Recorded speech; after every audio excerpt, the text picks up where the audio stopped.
COVID-19 is most prominent in hospitals.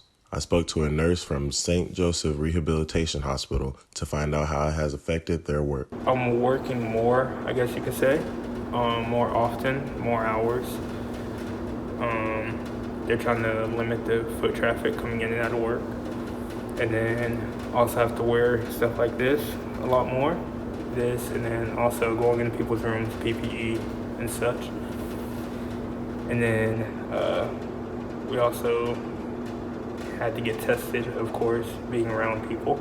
Hospitals take daily precautions to ensure that their employees are COVID-free. Every time we come in the building, we have to check our temperature and answer a few questions, make sure that we're still okay, make sure we don't show any signs or symptoms. Even though the employees have life outside of the hospital, it is their job to make sure other people are safe, which requires them to work more often. Because in the healthcare industry, in this profession, people will always be sick, people always need help, people always need assistance. So no matter what happens in the healthcare profession, there will always be work to do. There will always be jobs to do. Brandon Arnold, LUTV News, College Station.